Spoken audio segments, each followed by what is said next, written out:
வணக்கம். வெள்ளித்திரையின் தலைப்புச் செய்திகள்.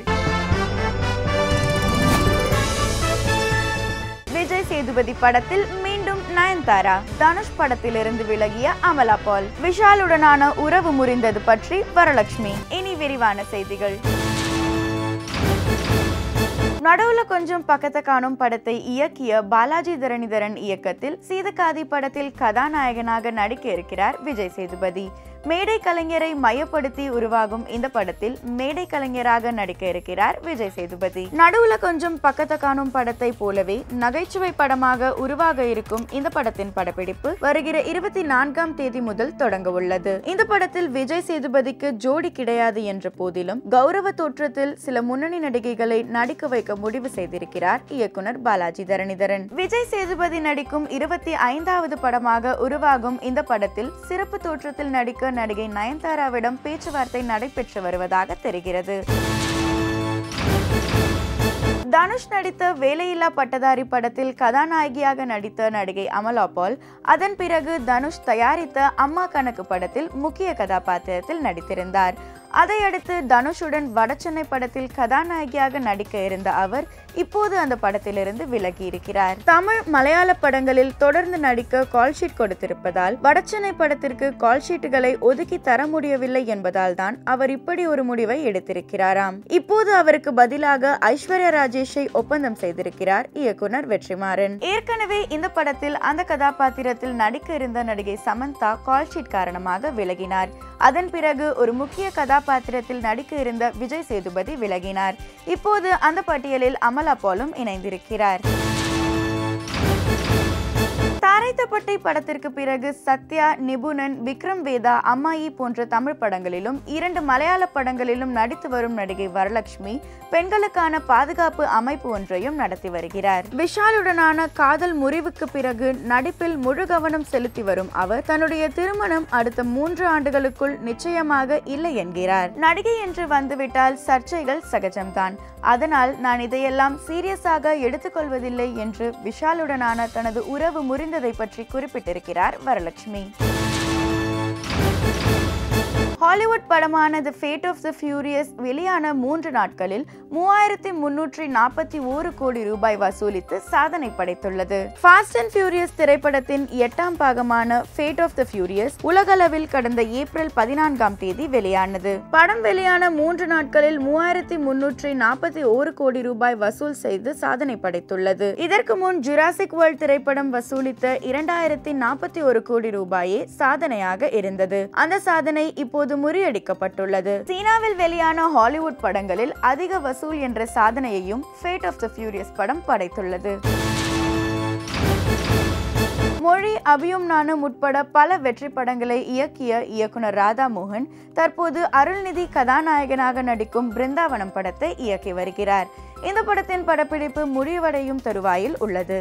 இந்த படத்திற்கு பிறகு மீண்டும் அருள்நிதி கதாநாயகனாக நடிக்கும் ஒரு படத்தை இயக்க இருக்கிறார் இயக்குனர் ராதாமோகன். எனக்கும் ராதாமோகன் சாருக்கும் இடையே ஒரு நல்ல புரிதல் ஏற்பட்டுள்ளது. நாங்கள் இருவரும் மீண்டும் ஒரு புதிய படத்திற்காக இணைந்திருப்பது எங்களுக்கு அளவு கடந்த மகிழ்ச்சியாக இருக்கிறது என்கிறார் அருள்நிதி. தற்போது இரவுக்கு 1000 கண்கள் படத்தில் நடிக்க இருக்கும் அருள்நிதி ஜூலை மாதம் முதல் ராதாமோகன் இயக்கும் படத்திற்காக தேதிகளை ஒதுக்கி இருக்கிறாராம்.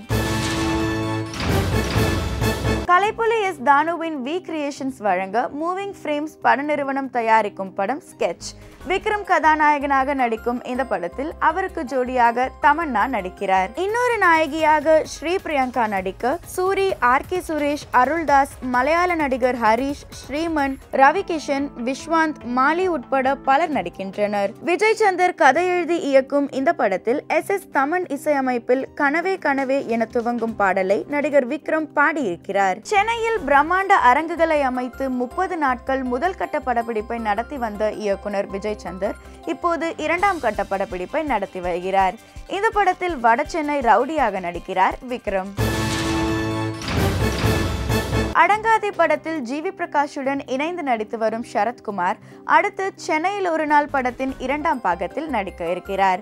எழுத்தாளர் ராஜேஷ்குமார் எழுதிய ஒரு கிரைம் த்ரில்லர் நாவலை தழுவி எடுக்கப்படும் இந்த படத்தை அறிமுக இயக்குனர் JPR இயக்குகிறார். நயன்தாரா நடித்த மாயா படத்திற்கு இசையமைத்த ரான் ஏத்தன் யோகன் இசையமைக்க தீபக் ஒளிப்பதிவு செய்கிறார். சரத்குமாருடன் முனிஷ்காந்த், அஞ்சனா பிரேம், ராஜசிம்ஹன் உட்பட பலர் நடிக்க நிசப்தம் படத்தில் குழந்தை நட்சத்திரமாக நடித்த சாதன்யா இந்த படத்தில் முக்கியமான ஒரு வேடத்தில் நடிக்கிறார். கல்பத்தரு பிக்சர்ஸ் பட நிறுவனம் சார்பில் ராம் மோகன் தயாரிக்கும் இந்த படத்தின் படப்பிடிப்பு சென்னையில் 30 நாட்கள் தொடர்ந்து நடைபெறவிருக்கிறது.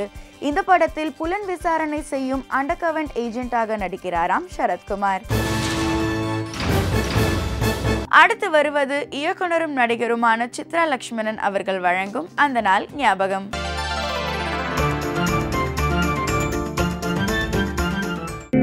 நிலவென்னும் ஆடை கொண்டாளோ அவள் தன்னிழலுடன் நின்றாளோ, குளிரென்னும் வாடை கொண்டாளோ அவள் தன் கூந்தலில் மறைந்தாளோ. நிலவென்னும் ஆடை கொண்டாளோ அவள் தன்னிழலுடன் நின்றாளோ, குளிரென்னும் வாடை கொண்டாளோ அவள் தன் கூந்தலில் மறைந்தாளோ.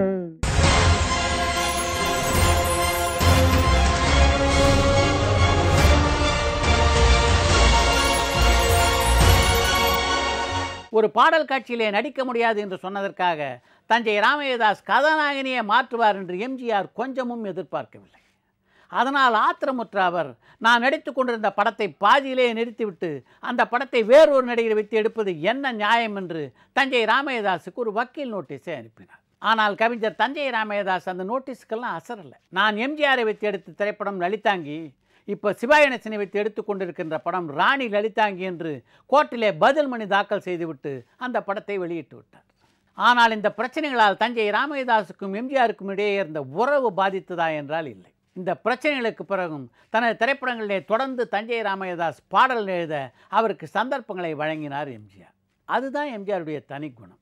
நடிகர் திலகம் சிவா கணேசனுடைய திரை வாழ்க்கையிலே வீரபாண்டிய கட்டபொம்மன் ஒரு முக்கியமான படம் என்பதை நீங்கள் அனைவரும் நன்கு அறிவீர்கள். ஆனால் கலைஞர் கருணாநிதியுடைய வசனத்திலே ராமண்ணா அவர்கள் அந்த படத்தை தயாரிக்க முடிவு செய்த போது அந்த படத்துடைய நாயகன் சிவா கணேசன் அல்ல, எம்ஜிஆர். பராசக்தி திரைப்படத்தை பார்த்ததிலிருந்தே கலைஞர் கருணாநிதியுடன் இணைந்து ஒரு திரைப்படத்திலே பணியாற்ற வேண்டும் என்று ஆசைப்பட்டார் ராமண்ணா. அது சம்பந்தமாக பேசுவதற்காக கலைஞர் மு. கருணாநிதி அவர்களை ராமண்ணா சந்திக்க சென்ற போது எம்ஜிஆர், சிவாஜி, ஜெமினி ஆகிய மூவரும் நடிக்க வீரபாண்டிய கட்டபொம்மன் திரைப்படத்தை தயாரித்தால் என்ன என்ற கேள்வியை அவரிடம் எழுப்பினார் கலைஞர் மு. கருணாநிதி. ஏற்கனவே எம்ஜிஆர், சிவாஜி ஆகிய இருவரையும் இணைத்து கூண்டுக்கிளி என்ற திரைப்படத்தை ராமண்ணா இயக்கியிருந்ததால் திரையுலக மூவேந்தர்களான எம்ஜிஆர், சிவாஜி, ஜெமினி ஆகிய மூவரையும் இணைத்து அவரால் மட்டுமே படம் எடுக்க முடியும் என்று மொத்த திரையுலகமும் அன்று நம்பியது. கட்டபொம்மனாக எம்ஜிஆரும், வள்ளையத்தேவனாக சிவாஜியும், ஊமைத்துறையாக ஜெமினி கணேசனும் நடிக்க பேச்சுவார்த்தை நடைபெற்றன. எம்ஜிஆருக்கு ஜோடியாக அஞ்சலி தேவியும், சிவா கணேசனுக்கு ஜோடியாக பத்மினியும், ஜெமினி கணேசனுக்கு ஜோடியாக சாவித்திரியும் நடிப்பதாக இருந்தது. படப்பிடிப்புக்கான எல்லா ஏற்பாடுகளும் நடைபெற்று கொண்டிருந்த காலகட்டத்திலே எம்ஜிஆர் அந்த படத்திலிருந்து விலகவே அந்த படத்தினுடைய படப்பிடிப்பு அப்படியே நின்று போனது. அதைத் தொடர்ந்து 2 ஆண்டுகளுக்கு பிறகு BR பந்துலு அவருடைய இயக்கத்திலே சிவா கணேசன் கதாநாயகனாக நடிக்க வீரபாண்டிய கட்டபொம்மன் திரைப்படம் திரைக்கு வந்தது. வீரபாண்டிய கட்டபொம்மன் திரைப்படத்திலே கலைஞர் அவர்களோடு பணியாற்ற முடியாத தனது ஆசையை புதுமைப்பித்தன் திரைப்படத்தின் மூலம் நிறைவேற்றி கொண்டார் இயக்குனர் ராமண்ணா. கலைஞர் மு. கருணாநிதி அவர்களும் ராமண்ணா அவர்களும் இணைந்து பணியாற்றிய ஒரே திரைப்படமாக எம்ஜிஆர் கதாநாயகன் நடித்த புதுமைப்பித்தன் படம் அமைந்தது.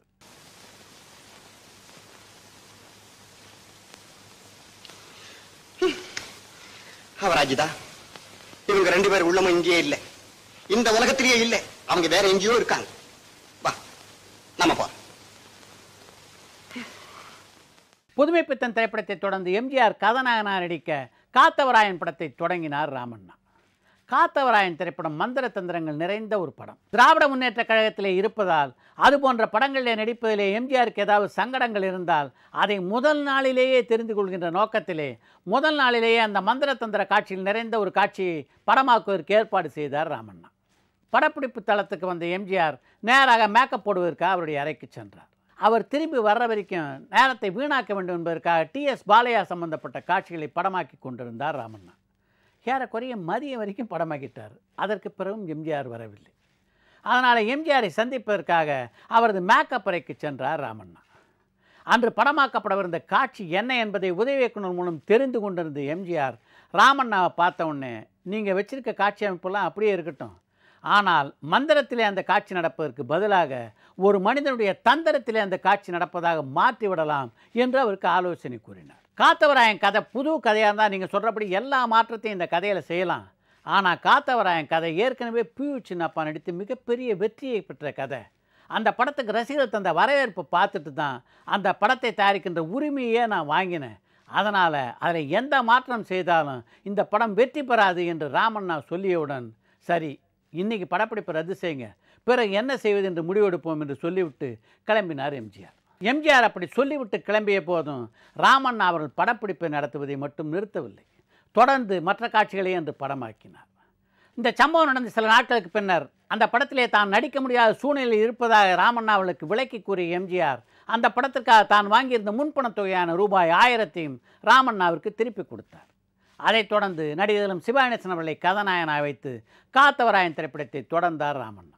அந்த படத்தின் போது இப்படிப்பட்ட பிரச்சனைகள் ஏற்பட்ட போதிலும் ராமண்ணா எம்ஜிஆருக்கும் இடையே இருந்த உறவிலே அது எந்த மாறுதலையும் ஏற்படுத்தவில்லை. அதைத் தொடர்ந்து பல திரைப்படங்களிலே அவள் இருவரும் இணைந்து பணியாற்றினார்கள். 1957ஆம் ஆண்டு எம்ஜிஆர் நடித்து வெளிவந்த மகாதேவி மிகப்பெரிய வெற்றி படமாக அமைந்தது. இந்த படத்திலே தான் முதல் முறையாக எம்ஜிஆருக்கு ஜோடியாக நடித்தார் சாவித்ரி. இப்போதெல்லாம் கதாநாயகர்களுக்கு எழுதப்படுகின்ற பஞ்ச் டயலாகை மகாதேவி திரைப்படத்திலே அந்த படத்தினுடைய வில்லனான PS வீரப்பா அவர்களுக்கு எழுதியிருந்தார் கவிஞர் கண்ணதாசன். அந்த படத்திலே PS வீரப்பா அவர்கள் பேசிய அடைந்தால் மகாதேவி இல்லையேல் மரணதேவி என்ற வசனம் இன்று வரை திரை ரசிகர்கள் மத்தியிலே மிகவும் பிரபலமான ஒரு வசனம். மகாதேவி திரைப்படம் வெளிவந்த ஆண்டிற்கு அடுத்த ஆண்டிலே எம்ஜிஆர் தயாரித்து இயக்கிய திரைப்படம் தான் நாடோடி மன்னன். அந்த படத்தினுடைய தயாரிப்பின் போது எம்ஜிஆர் சந்திக்காத பிரச்சனைகளே இல்லை என்று சொல்லலாம்.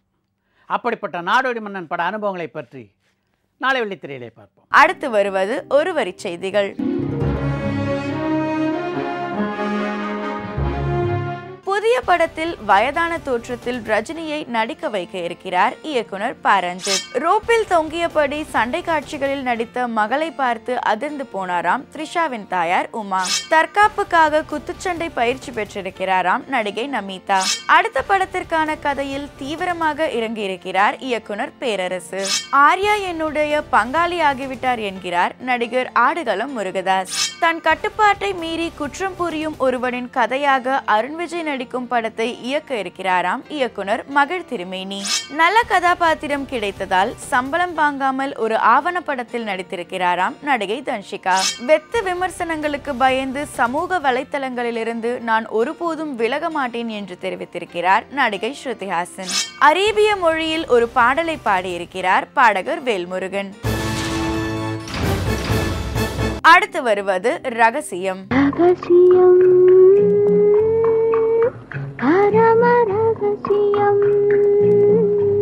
கால் கோடியிலிருந்து அரை கோடிக்கு தன்னோட சம்பளத்தை உயர்த்தி இருக்கிற அந்த லவ்வும் கடந்து போகும் நடிகை பட ப்ரமோஷன் நிகழ்ச்சிகளுக்கு தனியா ஒரு பெரிய தொகையை கேக்குறாங்களாம்.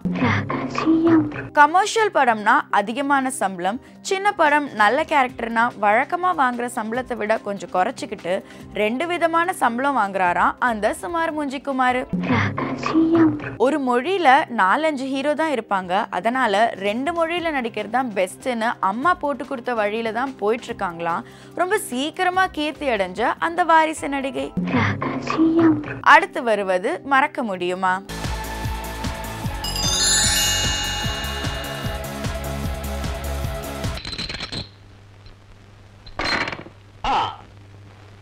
இந்த முறை எனக்குத்தான் வெற்றி. அதுதான் நடவாது. எந்த முறையும் வெற்றி எனக்குத்தான். பெண்கள் எப்போதுமே தோல்வியை தாழ மாட்டார்கள். ஆகையால் நான் விட்டுக் கொடுத்தால் தான் உண்டு. ஆண்களுக்கு வீரம் அதிகம் இருக்கலாம், அறிவு பெண்களுக்கு தான் அதிகம். இது அறிவு விளையாட்டு. குழந்தைகள் சிறுகச் செய்தாலும் அதை பெரிதாக பேசுவது மரபு. அதுபோல் பெண்களின் சிறிய செயலையும் சாதாரண பேச்சையும் கூட உயர்வாக பாராட்டுவது ஆண்களின் கடமை. அதை கொண்டு நீங்கள் அதிகம் திறமையோ அறிவோ படைத்தவர்கள் என்று அர்த்தப்படுத்திக் கொள்ள வேண்டாம். இப்படி ஒரு வீண் நினைப்பும் தற்பெருமையும் தான் ஆண்களுக்கு மிச்சம். ஆனால் எதிலும் வெற்றி எங்களுக்குத்தான்.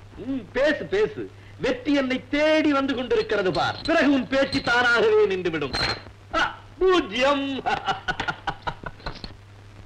எங்கே ஓடுகிறாய்?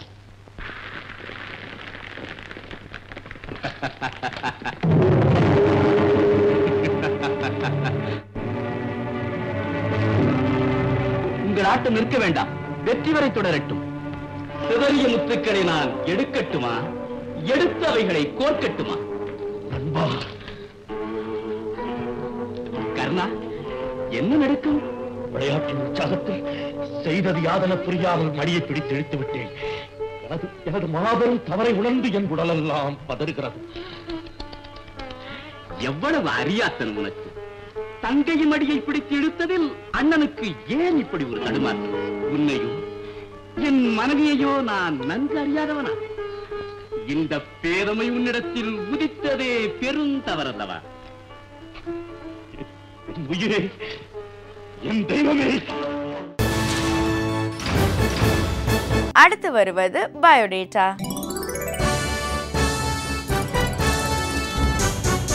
இன்றைய பயோடேட்டா நிகழ்ச்சியில் இடம்பெறும் கலைஞர் நடிகை சுனைனா. பெயர் சுனைனா. பிறந்த நாள் 17/4/1989. பிறந்த இடம் நாக்பூர், மகாராஷ்டிரா. தந்தை ஹாரிஸ், தாய் சந்தியா. படித்தது வணிகவியல், இளங்கலை. தமிழில் அறிமுகம் காதலில் விழுந்தேன், இயக்குனர் PV பிரசாத். நடித்த படங்கள் தமிழ் 12, தெலுங்கு 4, மலையாளம் 1, கன்னடம் 1. அடுத்து வருவது திரைமலர். முதல் படத்திலேயே வந்து தயாரிச்சிருக்கிற நம்ம விக்ரம் பிரபு 100% சக்ஸஸ் ஆகணும் அப்படின்னு சொல்லிட்டு நான் ஆண்டவனை வேண்டிக்கிறேன். அண்ணாமலை படம் நம்ம வந்து பண்ணிட்டு இருக்கும்போது ஸ்கிரிப்டெல்லாம் ஃபுல்லாக ரெடியான உடனே நான் வந்து ஆல்ரெடி எல்லாருக்கும் தெரியும், நான் வந்து சிவாஜி சார் அப்பாவோட பெரிய ரசிகன். சுரேஷ் கிருஷ்ணா கூட சிவாஜி சாருடைய அப்பாவோட பெரிய ரசிகர். அவர் சொல்லியிருக்காங்க, இது வந்து செகண்ட் ஹாஃப் வந்துட்டு நீங்கள் வந்து சிவாஜி சார் மைண்டில் வச்சுட்டு நீங்கள் பண்ணணும் அப்படின்னு சொல்லிட்டு அவரை மைண்டில் வச்சுட்டு தான் அண்ணாமலை நம்ம பண்ணது. கொஞ்சம் ரிஃபைண்டாக, அவ்வளோதான். அவரை வந்து சிவாஜி சார் அந்த கேரக்டர் பண்ணால் எப்படி இருக்கும் அப்படின்னு நினச்சி நாம் வந்து அதை செஞ்சது. ஸோ அந்த படத்தை வந்து சிவாஜி சார் வந்து காமிக்கணும் அப்படின்னு சொல்லிட்டு அந்த படம், என் படம் வந்து தேட்டருக்கு வந்து பார்த்தது. ஒன்று படையப்பா, இன்னொன்று வந்து அண்ணாமலை. படையப்பா அவர் ஆக்ட் பண்ணியிருந்தாங்க, அதனால் பார்த்தாங்க. அண்ணாமலை படம் பார்த்துட்டு வீட்டுக்கு கூப்பிட்டாங்க. வீட்டுக்கு கூப்பிட்டு என்னை பாராட்டினாங்க. அது வந்து என்னால் மறக்க முடியாத ஒரு நிகழ்வு. இத்துடன் ராஜ் டிவியின் வெள்ளித்திரை நிகழ்ச்சி நிறைவு பெறுகிறது. திங்கள் முதல் சனிக்கிழமை வரை தினமும் மாலை 5:30 மணிக்கு வெள்ளித்திரை நிகழ்ச்சியை காணலாம். நன்றி, வணக்கம்.